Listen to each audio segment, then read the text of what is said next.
বাতি কেনেকুৱা হৈছে অ? বাইদেউ, লক্ষ্মীমাৰ কৃপাত এইবাৰ খেতি বৰ ভাল হৈছে। তেতিয়াহ'লে এইবাৰ বছৰেক জোৰাকৈ খেতি ধান পাবি তই। তই ঠিকেই কৈছ। এইবাৰ বছৰেকটোলৈ চাউল নিকিনাকৈ চলি যাব আৰু এইবোৰ সকলো লক্ষ্মীমাৰ কৃপাতে হৈছে, বুজিছনে? হয় দে, আয়ে যদি চকু মেলি নাচায় এনেকৈনো খেতি লহপহকৈ কেনেকৈ হয়? লক্ষ্মীমাৰ কৃপাতে হৈছে আৰু মই ভালেই পাইছোঁ দে। তই বছৰেক জোৰাকৈ খেতি ধান গোটাব পাৰিলে মোৰে ভাল লাগে দেচোন। হ'ব এতিয়া কথা বন্ধ কৰক আৰু ভাতৰ পাতত বহি এনেকৈ কথা পতাটো বৰ ভাল কথা নহয়। মনে মনে ভাতহে খাব লাগে, ভাত খাওক। হয় বোৱাৰী, তুমি ঠিকেই কৈছা। লক্ষ্মীমাৰ মুখৰ আগত লৈ কথা পতাটো বেয়া কথা। বাইদেউ খা ভাত খা। ৰাজা শুলে নেকি? ৰাজা শুলে। হেৰি নহয়, আপুনি কথাটো উলিয়াব পাৰিবনে দেউতাৰ আগত, নে মই উলিয়াম? জিলমিল, তুমি কি কথা উলিওৱাৰ কথা কৈছানো দেউতাৰ আগত? আপুনি এনেকৈ সুধিছে যে, কি মানুহ আপুনি? একো এটা কথা মনত নৰয় যে আপোনাৰ? মই আপোনাক কৈছিলোঁ নাই, এইদৰে গাঁৱত খেতি বাতি কৰি থাকিলে জানো হ'ব? ল'ৰাটো ডাঙৰ হৈ আহিছে আৰু আপুনি ইমানকৈ পঢ়া শুনা কৰি এতিয়া খেতিতহে ধৰিব নেকি বাপেকৰ দৰে?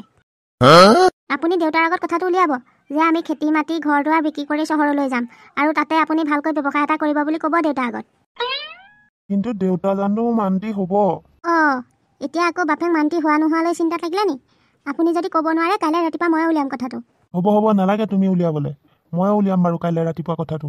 এতিয়া শুই থাকা, ৰাতি বহুত সময় হ'ল।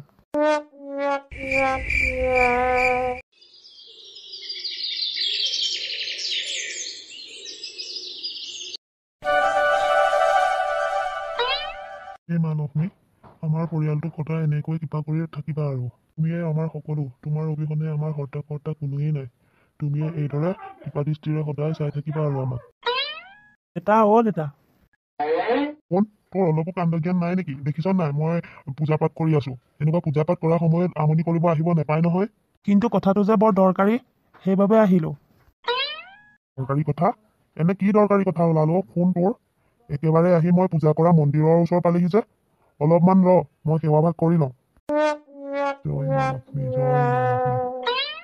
কচোন এতিয়া, কি এনে তোৰ দৰকাৰী কথা আছেনো মোৰ লগত? দেউতা, মই ভাবিছো আমাৰ এই গাঁৱৰ ঘৰ মাটি বিক্ৰী কৰি দিওঁ আৰু চহৰলৈ গৈ তাতে নতুনকৈ ব্যৱসায় এটা কৰোঁ। তই এইবোৰ কি কথা কৈছ? মইতো একো ভুল কথা কোৱা নাই। ইমানকৈ পঢ়া শুনা কৰি মই কি আপোনাৰ দৰে খেতি কৰি থাকিম নেকি? এইবিলাক খেতি চেতি মোৰ দ্বাৰা নহ'ব। সেইবাবে মই ব্যৱসায় এটা কৰিম বুলি ভাবিছোঁ। আৰু আপুনিতো জানেই, গাঁৱত ব্যৱসায় বাণিজ্য কৰি একো লাভ নাই। সেইবাবে চহৰলৈ গৈ তাতে ব্যৱসায় কৰিম বুলি ভাবিছোঁ। তই ব্যৱসায় কৰিম বুলি ভাবিছ, সেইটো ভুল নহয়। কিন্তু তই কেনেকৈ ভাবিলি মোৰ এই মৰমৰ ঘৰখন বিক্ৰী কৰি তোৰ ব্যৱসায় কৰিবলৈ পইচা দিম বুলি? ঘৰ যদি বিক্ৰী কৰিব নিদিয়া তেতিয়াহ'লে মোক ব্যৱসায় কৰিব পৰাকৈ টকা অলপ গোটাই দিয়া। আৰু টকাও যদি দিব নোৱাৰা, ঘৰ মাটি বিক্ৰী কৰিবলৈও যদি দিব নোৱাৰা, তেতিয়াহ'লে মোক তুলিছিলা কিয়? শুন, তই এইবোৰ কথা কৈছ যে, মই তোক বহুত আশাৰে তুলিছিলোঁ বোপাই। আৰু এই যে ঘৰখন, এই ঘৰখন আমাৰ সকলোৰে বৰ মৰমৰ। মই খেতি কৰা পইচাৰ এপইচাকৈ সাঁচি এই ঘৰটো বনাইছিলোঁ। এতিয়া কোন হতে মই এই ঘৰটো বিক্ৰী কৰিবলৈ দিব পাৰোঁ, তয়ে ভাবচোন। তেতিয়াহ'লে তুমি এসপ্তাহৰ ভিতৰত মোক 80,000 টকা যোগাৰ কৰি দিয়া। আৰু যদি টকা এসপ্তাহৰ ভিতৰত মোক যোগাৰ কৰি দিব নোৱাৰা, তেতিয়াহ'লে মই এই ঘৰটো যে বিকিম, এইটো খাটাং। কথাষাৰ তুমি মনত ৰাখিবা। হে লক্ষ্মী মা, এয়া কি বিপাঙত পেলালা মোক? মই এই সপোনৰ ঘৰখন কেনেকৈ বিক্ৰী কৰিবলৈ দিব পাৰোঁ? আৰু মোৰ দৰে খেতিয়ক মানুহ এজনে এসপ্তাহৰ ভিতৰত 80,000কে টকা কেনেকৈ যোগাৰ কৰোঁ? যাওঁচোন বোৱাৰীজনীকে কওঁগে, বোৱাৰীয়ে বুজালে কিজানি সি বুজি পায়েই। বোৱাৰী, বোৱাৰী, চাওঁ এইফালে আহাচোন। দেউতা মোক মাতিছিলে? বোৱাৰী মাতিছিলোঁ। চোৱাচোন কোনে এইবিলাক কি অকৰামি কৰিব লৈছে। সি বোলে এই ঘৰ দুৱাৰ বিক্ৰী কৰি চহৰলৈ যাবগৈ, তাতে বোলে ব্যৱসায় কৰে। কিন্তু বোৱাৰী, তুমিতো জানাই এই ঘৰখন মোৰ কিমান মৰমৰ, কিমান কষ্টৰ বিনিময়ত এই ঘৰটো মই সাজি উলিয়াইছিলোঁ। এতিয়া এই মৰমৰ ঘৰখন মই কেনেকৈ বিক্ৰী কৰি দিওঁ? তুমি অলপ তাক বুজাবাচোন, সি গাঁৱতেই থাকি খেতি মাটিত মন দিয়ক। দেউতা, এটা কথা কওঁ বেয়া নাপাব। আপোনাৰ শুনে একো ভুল সিদ্ধান্ত লোৱা নাই। সি আপোনাৰ দৰে অশিক্ষিত নহয়। সি শিক্ষিত ল'ৰা, আৰু শিক্ষিত ল'ৰা এটা হৈ এনেকৈ কেনেকৈ খেতি বাতি কৰি খেতিয়ক হৈ থাকিব পাৰে? আপোনাৰ শুনে যি সিদ্ধান্ত লৈছে সঠিক সিদ্ধান্তই লৈছে। আমাৰ ল'ৰা এটাও উঠি আহিছে নহয়। এইদৰে সদায় গাঁৱৰ পৰিৱেশত ৰাখিলে সি কি মানুহ হ'ব? তাৰমানে বোৱাৰী, তুমিও সোণৰ ফলিয়াই। হ'ব দিয়া, তোমালোকৰ সুখেই মোৰ সুখ। খুৰা নিজেই খেতিয়ক হৈ জীৱনটো থাকিলে নহয়, এতিয়া পিতেককো গাঁৱতে ৰাখি খেতিয়ক কৰিম বুলিহে ভাবিছে।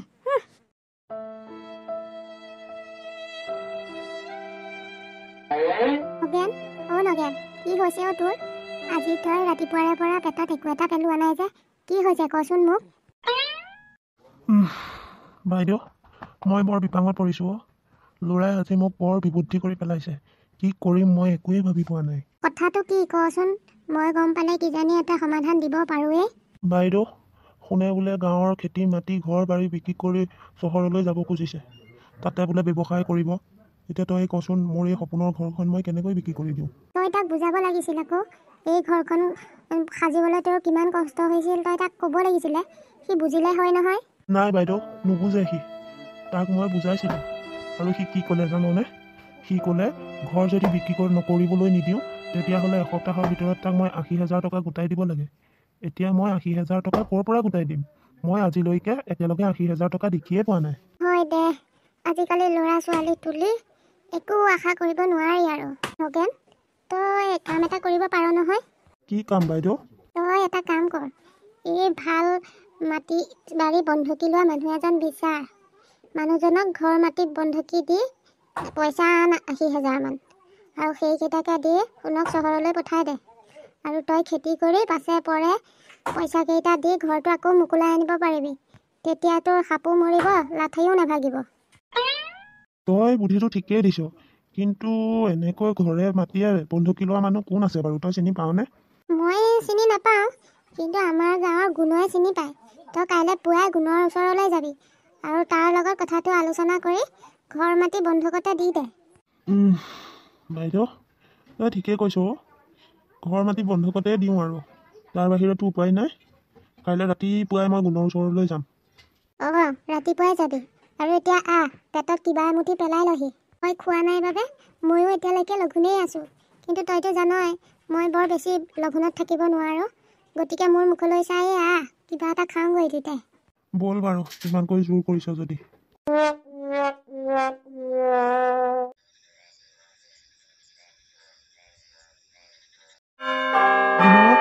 গুণ, আছনে ঘৰত? নগেন কাই দেখোন। আহক আহক, ভিতৰলৈ আহক, বহকহিচোন। নগেন কাই, কওকচোন কি বা সকামত আহিলে আজি মোৰ ওচৰলৈ? গুণ, মই তোৰ ওচৰলৈ সহায় এটা বিচাৰি আহিছোঁ। তোৰ সহায় লাগে মোক। সহায়? কি সহায় কৰিব লাগে কওকচোন নগেন কাই? গুণ, মোৰ ল'ৰাটোৱে গাঁৱৰ ঘৰ মাটি বিক্ৰী কৰি চহৰলৈ যাব ওলাইছে। মই ঘৰটো বিকিবলৈ নিদিওঁ বুলি ক'লত সি মোক কৈছে তাক এসপ্তাহৰ ভিতৰত 80,000 টকা গোটাই দিব লাগে, নহ'লে বোলে সি মোৰ কথা নুশুনি ঘৰ বিক্ৰী কৰি দিব। তাকে ভাবিছোঁ, ঘৰটো বিক্ৰী কৰাতকৈ কাৰোবাক যদি ঘৰ মাটিখিনি বন্ধকি দি পইচাটো আনি তাক দি দিওঁ, আৰু লাহে লাহে মই যদি বন্ধকীৰ পইচাকেইটা মাৰিব পাৰোঁ, তেতিয়া মই ঘৰখন ঘূৰাই পাম। সেইবাবে তোৰ ওচৰলৈ আহিছোঁ। তোৰ তেনেকুৱা চিনাকি মানুহ আছে নি এই ঘৰ মাটি বন্ধকি ল'ব পৰা? নগেন কাই, আমাৰ গাঁৱৰ মৌজাদাৰে এনেকৈ ঘৰ মাটি বন্ধকি লয় নহয়, আৰু মৌজাদাৰৰ লগত মোৰ এটা ভাল সম্পৰ্কই আছে। ময়ে লৈ যাম আপোনাক মৌজাদাৰৰ ওচৰলৈ, কাইলৈ ওলাই থাকিব। হ'ব বোপাই, কেনেবাকৈ মৌজাদাৰৰ সৈতে কথা পাতি ঘৰ মাটি বন্ধকি দি 80,000 টকা গোটাই দিব পাৰিলে মই বৰ উপকৃত হ'ম বোপাই। হ'ব, আপুনি ইমান চিন্তা কৰিব নালাগে। কাইলৈ ৰাতিপুৱা ওলাই থাকিব, মই যাম আপোনাৰ ওচৰলৈ। ঠিক আছে গুণ, তেতিয়াহ'লে মই এতিয়া গৈহে থাকোঁ আৰু। ৰ'ব, চাহ তাহ এটোপা খোৱাই নাই দেখোন, যাবলৈ ওলালেই যে। নালাগে চাহ তাহ এইবিলাক খাবলৈ মোৰ মনেই নোযোৱা হ'ল। মই গৈ থাকোঁ দে। সঁচাকৈ দেই, এইবোৰ ল'ৰা ছোৱালী তুলি একো লাভ নাই আজিকালি, একো লাভ নাই। মই যে বৰলা হৈ আছোঁ, ভালেই হৈছে দেই, আকালো নাই ভঁৰালো নাই।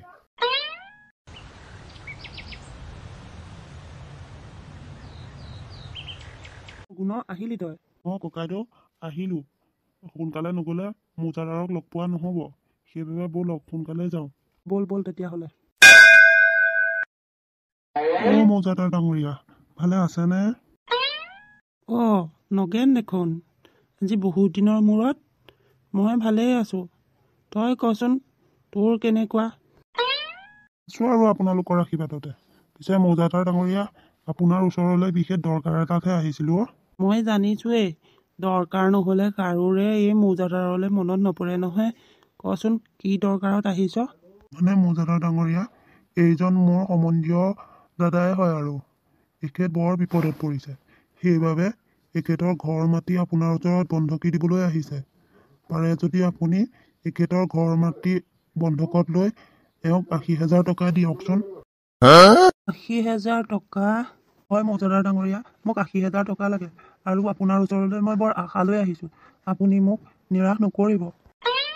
মোৰ হাতত চুচি বাচি চালেহে 80,000 মান টকা ওলাব নেকি।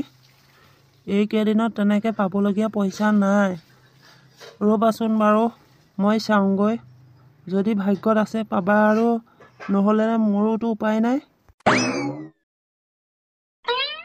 তোমাৰ কপালখন ভাল, 80,000 টকা চুচি বাচি ওলালগৈ।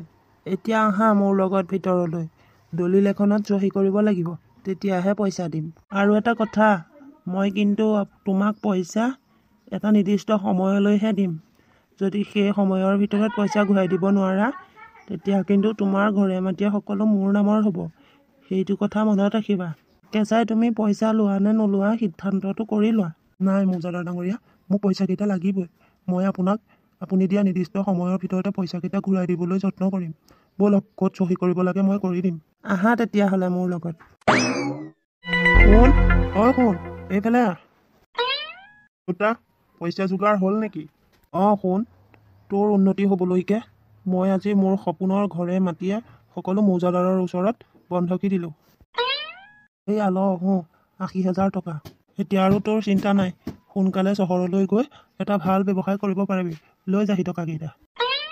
তেতিয়াহ'লে আমি কাইলৈ ৰাতিপুৱাই যাম চহৰলৈ। যাব খুজিছ যেতিয়া যা আৰু সুবিধা অনুযায়ী কোনদিনা যাব পাৰ। মাথো চহৰলৈ গৈ এই খেতিয়ক বাপেৰটোক পাহৰি নাযাবি। মাহেকে পষেকে এই খেতিয়ক বাপেৰটোৰ খবৰ ল'বলৈ আহিবি। পইচা পালা যেতিয়া আহা আকৌ, বজাৰলৈও যাব লাগিব নহয়। কাইলৈ চহৰলৈ পিন্ধি যাবলৈ নতুন কাপোৰ আনিব নালাগিব জানো? আহা আকৌ। তুমি ঠিকেই কৈছা, ব'লা ব'লা। এই মা লক্ষ্মী, দেখিলা বাপেৰটোৰ দুখৰ কথাকেইটা শুনিবলৈও লোৱাটোৰ আজি সময় নাই। সিহঁতক সুমতি দিবা আৰু লক্ষ্মী মা। মৌজাদাৰ ডাঙৰীয়া, মৌজাদাৰ ডাঙৰীয়া, ওলাই আহকচোন। নগেন। মৌজাদাৰ ডাঙৰীয়া, আপুনি হিচাপ ৰাখিছেনে? আজি মোৰ বন্ধুকী ঘৰটোৰ মুকলোৱাৰ শেষ দিন, আৰু আজি পইচাকেইটা দিলেই মই লোৱা 80,000 টকা সম্পূৰ্ণ শেষ হ'ব। নগেন, এইবোৰ কি কথা কৈছ তই মোক কেতিয়া সম্পূৰ্ণ 80,000 টকা উভতাই দিলি অ'? তই হিচাপ কৰিব নাজান নেকি? মই আজি ৰাতিপুৱাই হিচাপ কৰি চাইছিলোঁ, তই এতিয়াও মোক 30,000 টকা দিবলৈকে আছে। আৰু তই যে এইমাত্ৰ ক'লি 80,000 সম্পূৰ্ণ হ'ল বুলি, কেতিয়া দিলি তই মোক 80,000 টকা? মৌজাদাৰ ডাঙৰীয়া, এইবিলাক আপুনি কি কৈছে? মই সম্পূৰ্ণ হিচাপ ৰাখিছোঁ, আৰু মোৰ হিচাপ মতে আজি পইচাকেইটা দিলেই 80,000 টকা সম্পূৰ্ণ হ'ব। না, তই তেনেকৈ ক'লে মই মানি ল'ব নোৱাৰিম নহয়। ময়োতো হিচাপ ৰাখিছোঁ। তোৰ হিচাপত এটা, মোৰ হিচাপত এটা ওলালে কেনেকৈ হ'ব? তই সাক্ষী দিব পাৰিবি তই যে 80,000 টকা সম্পূৰ্ণ ঘূৰাই দিছ বুলি? মৌজাদাৰ ডাঙৰীয়া, আপোনাৰ ওচৰৰ পৰা মই পইচা নিয়া আৰু দিয়া সম্পূৰ্ণ বিশ্বাসতে কৰিছিলোঁ, আৰু সেই বিশ্বাসতে মই কোনো সাক্ষী ৰখা নাছিলোঁ। আপুনি এনেকৈ মোক ঠগিব বুলিতো ভবা নাছিলোঁ। নগেন, তই এইবিলাক প্ৰলাপ বকিছ নেকি? তই এনেকৈ মুখে ক'লে মই মানি ল'ব নোৱাৰিম নহয়। পাৰ যদি কাইলৈ ৰাতিপুৱা সাক্ষী লৈ আহিবি, আৰু সাক্ষীয়ে যদি কয় মই 80,000 টকা তোৰ পৰা লোৱাটো দেখিছে, তেতিয়া মই মানি ল'ম। নহ'লে কাইলৈৰ পৰা তোৰ ঘৰ বাৰী মাটি সকলো মোৰ নামত লিখি দিব লাগিব। যা এতিয়া মোৰ ঘৰৰ আগৰ পৰা। মৌজাদাৰে ভালকৈ জানে কাৰ পৰা কেনেকৈ মাটি বাৰী সৰকাব লাগে। মোৰ আগত হিচাপ দিব আহে। মোৰ লগত এইবোৰ কি হৈছে? হে লক্ষ্মী মা, মোৰ কি পৰীক্ষা লৈছা তুমি? মই নিজ হাতে শনি দুখ কষ্টেৰে উপাৰ্জন কৰা 80,000 টকা মৌজাদাৰৰ হাতত উঠাই দিছিলোঁ, কিন্তু আজি মৌজাদাৰে মোক এইবোৰ কি কৰিলে? মোক ঠগ প্ৰবঞ্চনা কৰিবলৈ আহিছে মৌজাদাৰে। আৰু মইতো তেনেকুৱা কোনো সাক্ষী ৰখা নাছিলোঁ। মৌজাদাৰ হেন মানুহৰ ওচৰত কোনে সাক্ষী দিবলৈ যাব? এতিয়া মই কি কৰিম? ক'ত বিচাৰি পাম সাক্ষী? নগেন গাই, কি হ'ল? এনেকৈ চকুলো বোৱাই আছা যে পদূলি মূৰত বহি? গুণ, মই বৰ বিপাঙত পৰিছোঁ আকৌ। মই কি কৰিম এতিয়া? মৌজাদাৰক ইমান কষ্টৰে উপাৰ্জন কৰা 80,000 টকা গণি উঠাই দিলোঁ, কিন্তু এতিয়া মৌজাদাৰে কৈছে মই বোলে 80,000 টকা দিয়া নাই। এতিয়াও 30,000 টকা মৌজাদাৰক দিবলৈ বাকীয়ে আছে। মৌজাদাৰে কৈছে মই যে 80,000 টকা দিছোঁ তাৰ প্ৰমাণ দিবলৈ সাক্ষী নিবলৈ। আৰু মই কাক সাক্ষী দিম কচোন? মৌজাদাৰহেন মানুহৰ ওচৰত কোনে সাক্ষী দিবলৈ সাহস কৰিব? আৰু যদি সাক্ষী দিব নোৱাৰোঁ, তেতিয়া বোলে কাইলৈৰ পৰা মোৰ এই সপোনৰ ঘৰখন মৌজাদাৰৰ নামত লিখি দিব লাগিব। মই এতিয়া কি কৰিম গুণ? মই বৰ বিপাঙত পৰিছোঁ। মই কি কৰিম এতিয়া? তাৰমানে মৌজাদাৰৰ আচল চৰিত্ৰ এইটোহে। এইবিলাক সম্পত্তি মানে এনেকুৱা দুখীয়া নিচলা মানুহৰ পৰা আত্মসাৎ কৰি লোৱা ঠগ প্ৰবঞ্চনাৰে ঘটা সম্পত্তি এইবিলাক। মই জনা নাছিলোঁ মৌজাদাৰ এনেকুৱা বুলি। নগেনকাই, তুমি চিন্তা নকৰিবা। তুমি যেনে তেনে সাক্ষী এজন যোগাৰ কৰা। কাইলৈ মৌজাদাৰে ভাল শিক্ষা এটা পাব। এনেকৈ আৰু কিমান ঠগিব দুখীয়া নিচলা মানুহক? নহ'ব এনেদৰে। ভাল শিক্ষা এটা দিম কালিলৈ। তুমি যেনে তেনে সাক্ষী এজন যোগাৰ কৰা। চাওঁচোন কি কৰিব পাৰোঁ। হে দেৱী, হে জননী, তুমি মোক কি বিপদত পেলাইছা? কি পৰীক্ষা লৈছা মোৰ তুমি? প্ৰথমে মোৰ বুকু উদং কৰি মোৰ ল'ৰাটো, বোৱাৰী, নাতিয়ে সকলোতো ওলাই গ'লেই। এতিয়া আকৌ মোৰ মৰমৰ ঘৰখনো মোৰ হাতৰ পৰা ওলাই যাব। মই হাত সাবতি বহি থাকিব লাগিব। মই একো কৰিব নোৱাৰিম নেকি লক্ষ্মী মা? মই সাক্ষী এজন ক'ত বিচাৰি পাম মা? কোনে মৌজাদাৰৰ ওচৰত সাক্ষী দিবলৈ সাহস কৰিব? মোৰ কি হ'ব মা?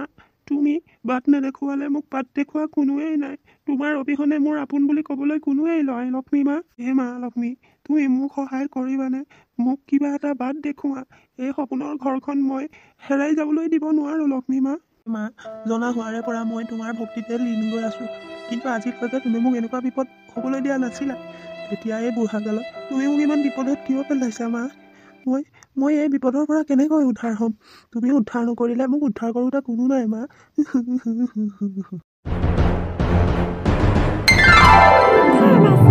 তুমি দুখ নকৰিবা। হে মাতৃ, জগত জননী, কল্যাণময়ী মাতৃ, তুমিতো মোৰ দুখৰ কথা সকলো জানিছা। তুমি মোক উদ্ধাৰ কৰা মাতৃ। তোমাৰ অবিহনে মোক উদ্ধাৰ কৰোঁতা কোনোৱেই নাই। বাছা, তুমি নিশ্চিন্তে থাকা। তুমি মোৰ পৰম ভক্ত। তোমাৰ ভক্তিত মই অতিকৈ সন্তুষ্ট। আৰু মোৰ ভক্তক কোনোবাই বিপদত পেলালে মই শান্ত হৈ নাথাকোঁ। সেই দুষ্টক মই উচিত শিক্ষা দিম। বাছা, ভক্তৰ ৰক্ষা কৰাটো ভগৱানৰ প্ৰধান ধৰ্ম। মই তোমাক এই বিপদৰ পৰা উদ্ধাৰ কৰিম। তুমি নিশ্চিন্তে থাকা। কালিলৈ পুৱা তোমাৰ লগত মৌজাদাৰৰ ঘৰত সাক্ষী দিবলৈ মই যাম। তুমি নিশ্চিন্ত হোৱা। মাতৃ, তুমি যেতিয়া মোৰ লগত আছা, মোৰ আৰু কোনো চিন্তাৰ কাৰণ নাই। তোমাক বহুত বহুত ধন্যবাদ। তোমাৰ ওপৰত বিশ্বাস আজি মোৰ দুগুণে বাঢ়িল মাতৃ। তোমাৰ লগত মোৰ আশীৰ্বাদ সদায় আছে বাছা। তথাস্তু। ঐ শুন। নগেনকাই, তুমি আহিলা? পিছে সাক্ষী যোগাৰ কৰিব পাৰিলানে নাই? লক্ষ্মী মাৰ কৃপাত সাক্ষী এজন পাইছোঁ। এতিয়া মৌজাদাৰৰ ঘৰলৈ যাবহে লাগে। তই লগত যাবি নেকি? মই যাম, কিন্তু মই অকলে নাযাওঁ। মই পুলিচ অফিচাৰজনক লগত লৈ যাম। তোমালোক আগবাঢ়াচোন, মই গৈ আছোঁ। হ'ব তেতিয়াহ'লে, কিন্তু বেছি দেৰি নকৰিবি। লৰালৰিকৈ আহ। মৌজাদাৰ, চাওঁ ওলাই আহক। নগেন, তই আহিলি? পুলিচ চুলিচ লগত লৈ আহিছ? পিছে সাক্ষী আনিব পাৰিলি জানো? হয় মৌজাদাৰ ডাঙৰীয়া, মই সাক্ষী লৈ আহিছোঁ। ৰ'ব। লক্ষী আই, লক্ষী আই, আহা এইফালে আহা। ডাঙৰীয়ানী, মানুহগৰাকীয়ে ঠিকেই কৈছে। সেইদিনা পইচা লোৱাৰ সময়ত ময়ো আছিলোঁ। নগেনকাইক পইচা দিছিল, সেইদিনা মৌজাদাৰে কৈছিল তেওঁৰ হাতত চুচি বাচি চালেহে 80,000 টকা ওলাব। আৰু এই মাহত তেওঁক দিবলৈ তেনেকুৱা মানুহ নাই। গতিকে তেওঁৰ বাকচটো চালেই ওলাই পৰিব। যদি 80,000 টকা আছে, তেতিয়াহ'লে নগেনকাইয়ে পইচা দিয়াটো সঁচা। যদি বাকচত 80,000তকৈ পইচা কম আছে, তেতিয়া নগেনকাইৰ ওপৰত যিটো দোষ জাপি দিছে সেইটো সঁচা বুলি প্ৰমাণিত হ'ব। মোৰ লগত বলক ভিতৰলৈ। আপোনাৰ বাকচটো খুলি দিয়কগৈ। মহিলাগৰাকীয়ে ঠিকেই কৈছিল। মৌজাদাৰৰ বাকচত 80,000 টকা সম্পূৰ্ণ ওলাইছে। আৰু লগত এখন হিচাপৰ বহী, যিখন বহীত নগেনে দিয়া প্ৰতিটো পইচাৰ হিচাপ লিখা আছে। তাৰমানে বাইদেউ, মৌজাদাৰে নগেনকাইৰ দৰে দুখীয়া মানুহ দেখি তেওঁক ঠগো বুলিয়ে ঠগিছিল। হয়, আপুনি ঠিকেই কৈছে। গতিকে এতিয়া মৌজাদাৰৰ আৰু ৰক্ষা নাই। এখেতক মই এৰেষ্ট কৰি ৰঙাঘৰৰ আলহী কৰিম। নগেন, গুণ, মোৰ ভুল হৈছিল। তহঁতে মোক ক্ষমা কৰি দে এবাৰলৈ। আৰু আপোনাৰ দৰে মানুহক, আপুনি আমাৰ নিচিনা দুখীয়া নিচলা মানুহক ঠগি ইমানখিনি সম্পত্তিৰ মালিক হৈছে। আপোনাক ক্ষমা কৰি দিলে আপুনি আকৌ এইবোৰ যে নকৰিব তাৰ কোনো মানে নাই। ডাঙৰীয়ানী, কি চাই আছে? মৌজাদাৰক লৈ যাওক। উঠ, বল। গুণ, বহুত বহুত ধন্যবাদ। এই বিপদৰ সময়ত তই মোক আপোন মানুহৰ দৰে সহায় কৰিলি। তোৰ এই সহায় মই মৰালৈকে মনত ৰাখিম। হ'ব নগেনকাই, তোমাৰ দৰে এজন সত্য মানুহক বিপদত পৰিবলৈ দিব নোৱাৰোঁ। মই এতিয়া গৈ থাকোঁ। হে মাতৃ, তোমাকো কোটি কোটি ধন্যবাদ। তুমি আজি মোক বিপদৰ পৰা ৰক্ষা কৰিলা। মোৰ মৰমৰ আপোন ঘৰখন মোৰ পৰা হেৰাই যাব নিদিলা। তোমাৰ এই উপকাৰ মই সদায় মনত ৰাখিম। উঠা বাছা, তুমি এজন সত্যত চলা মানুহ। তোমাৰ বিপদ কেতিয়াও হ'বলৈ নিদিওঁ। সদায় মোৰ আশীৰ্বাদ তোমাৰ লগত থাকিব।